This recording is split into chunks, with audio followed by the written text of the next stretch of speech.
Everybody take a breath with me.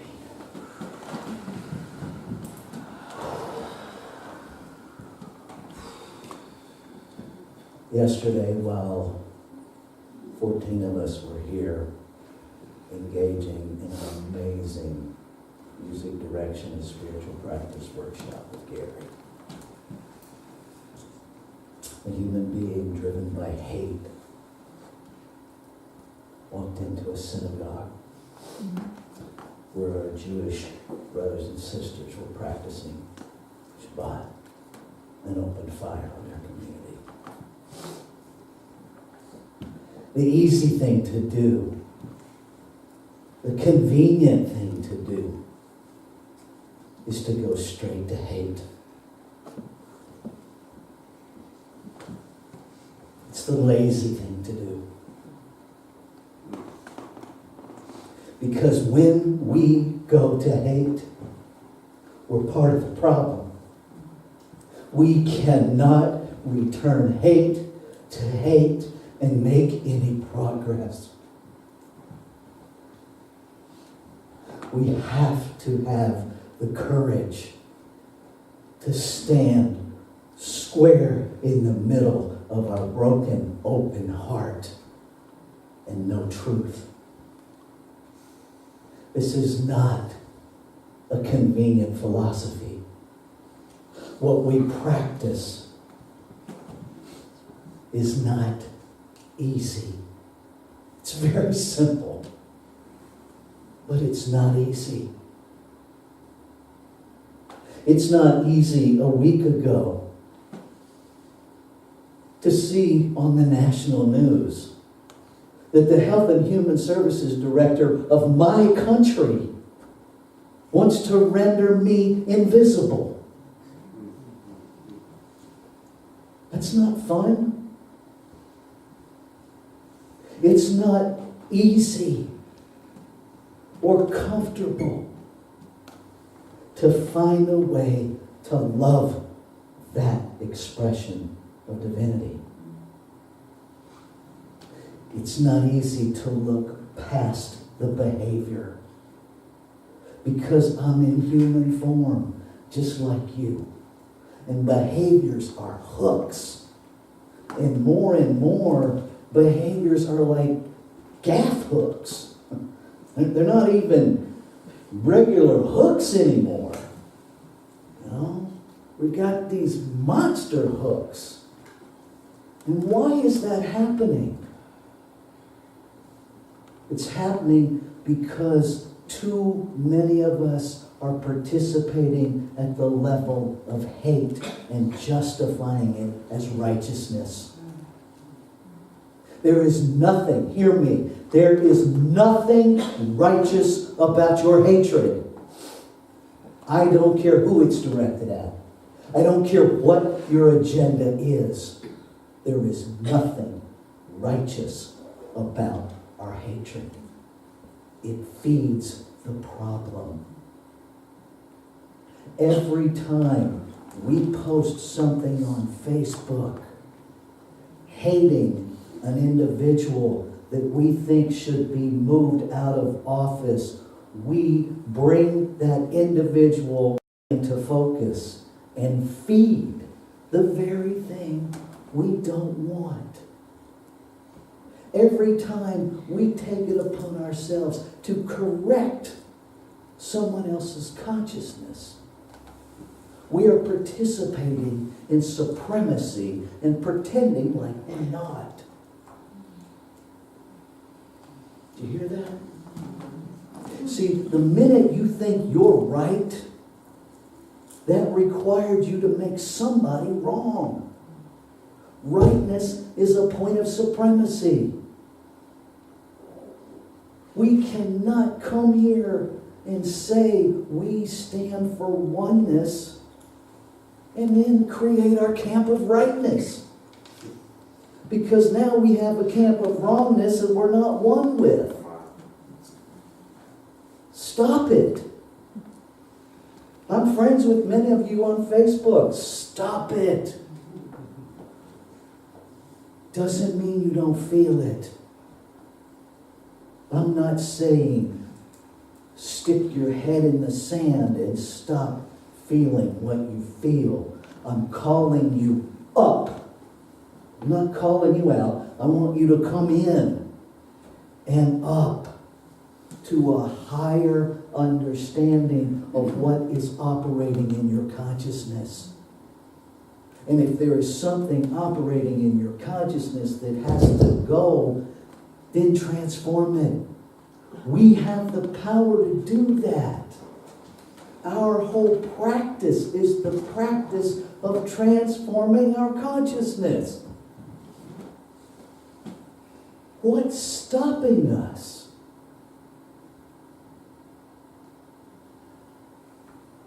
Do you know what's stopping you? See, if we tell the truth about what's stopping us, we like our hatred. We like our righteous indignation. I don't like this microphone being here. Maybe I've scared it with my Pentecostalness this morning.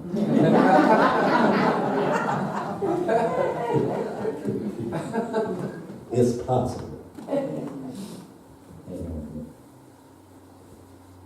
All right. So I spent the night with Howard Thurman, sobbing like a baby because I don't understand. Because I know in this room there are many, many people of the Jewish diaspora. And I knew I had to come in here this morning with something that contributes to healing. And I don't know what that is. I know that this world is hurting because I know the people in the world are hurting. See, the world is only made up of the people in it. So it's easy to go to the world is messed up. It's not. It's hurting. Our consciousness is messed up. See, when I go to the world's messed up, oh, I so conveniently separate myself. As if somehow I'm not a part of that. And in oneness, where's the place where I have no part? Where is that place? It doesn't exist in oneness. It takes courage to embrace that I am the shooter, that I am the shot, that I am the gun manufacturer, that I am the politician, that I so desperately in my humanity want to hate. Because then I don't have to feel my connection. Then I don't have to feel the pain that motivates a human being to kill another human being out of self-righteous indignation. I don't have to feel it. We have to feel it in order to heal it. We have to. We cannot change a consciousness we refuse to embrace.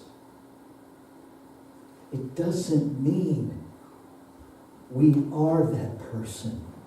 It means we are one with them. Stop equating yourself to a behavior. Look past the behavior.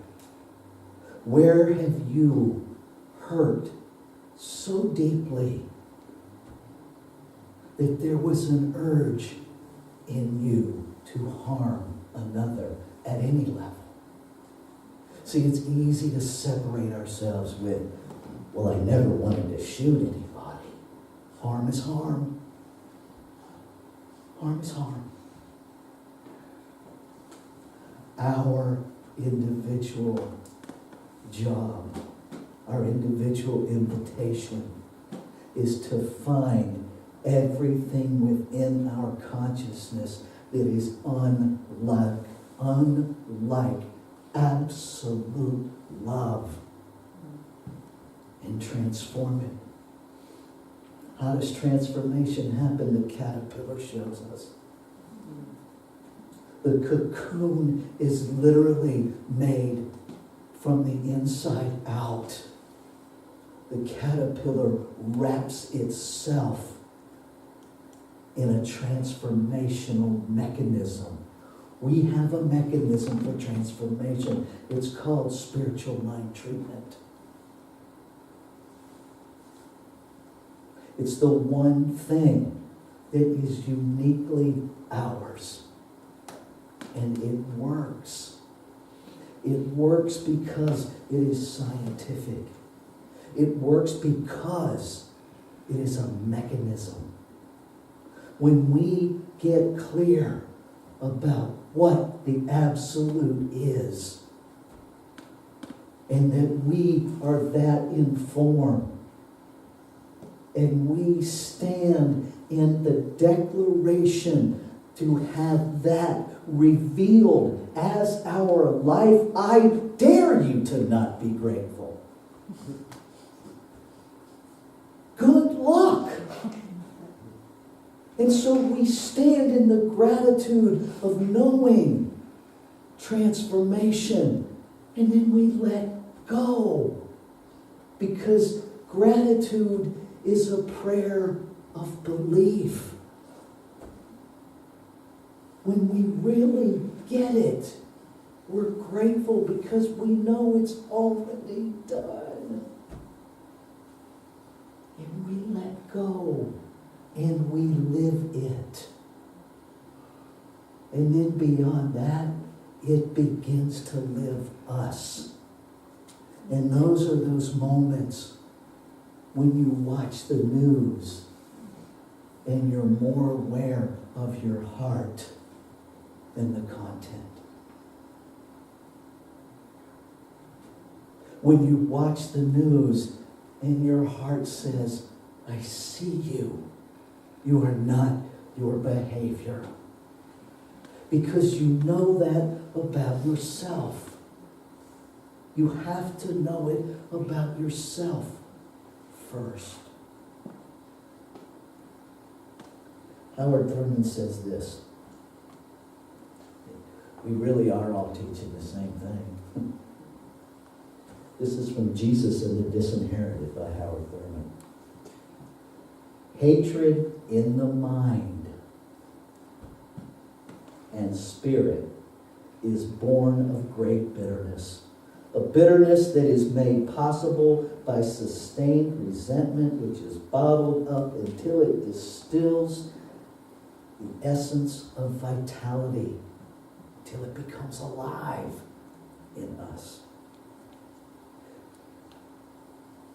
Hatred becomes for you a source of validation of your personality.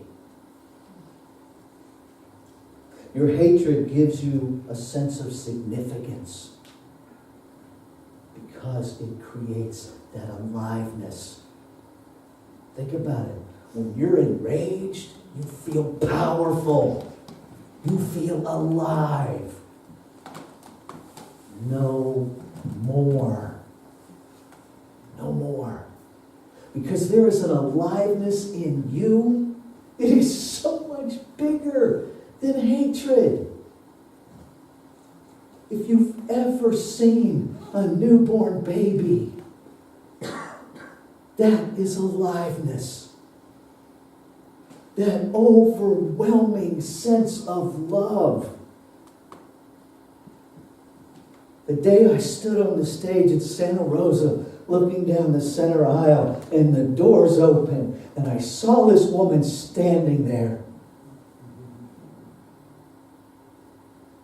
That's my anchor point. to know overwhelming love that I can't even articulate. Find your point of reference. Find a point in your life that you can anchor into every time that says, this is what is true in me. This is what's true. It's not the event. It's the connection with the truth of your being. It's that place where your heart is so open, nothing else exists but love. We have to get there.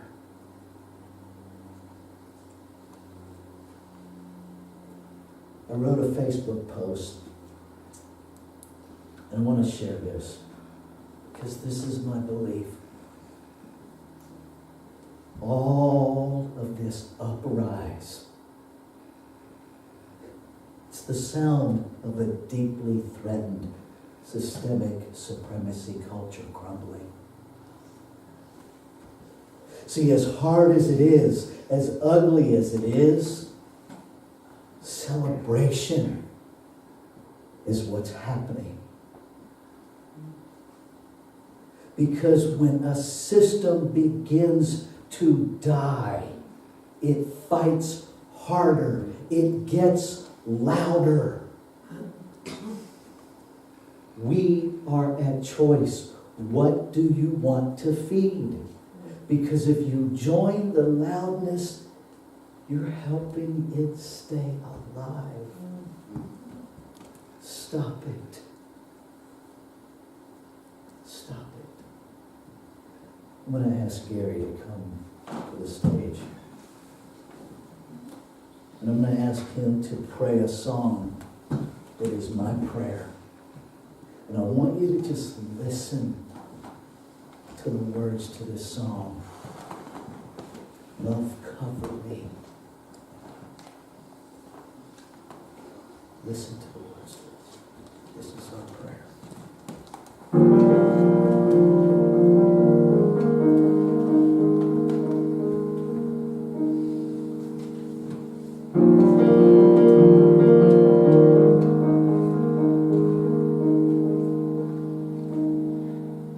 As time's unfolded me, it has revealed to me life's nothing less than sublime. With every thought I make, every last breath I take, may I be gracious and kind.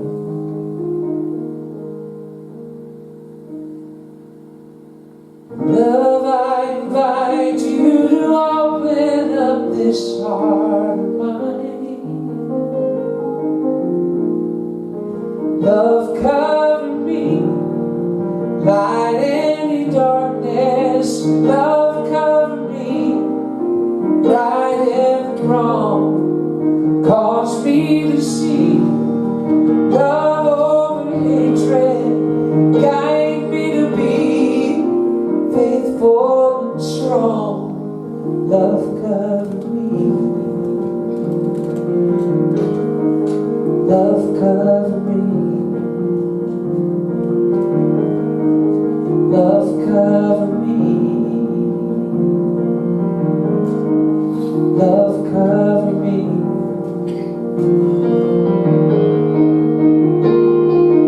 Kindness wash over me, make me a symphony, play every note you can find. Make me reverberate, gently deactivate, slowly flow out of my mind.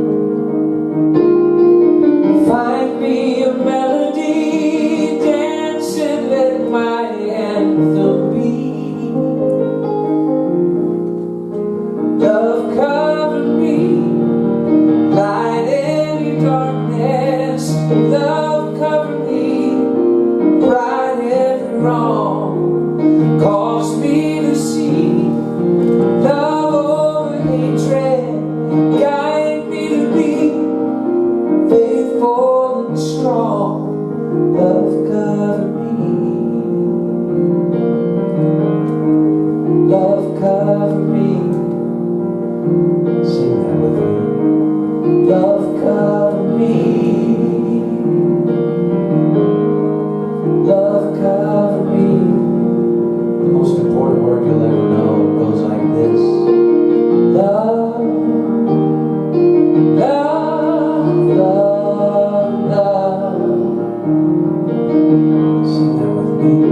Love covered me, light any darkness.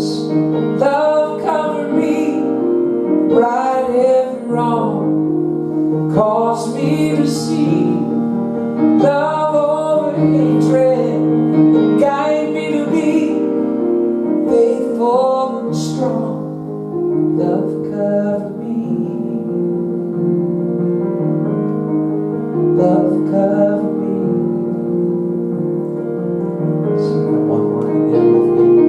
Love, love, love, love. Yeah. Fill up the whole room with it. Love, love, love, love. Send it out all across Grass Valley. Love.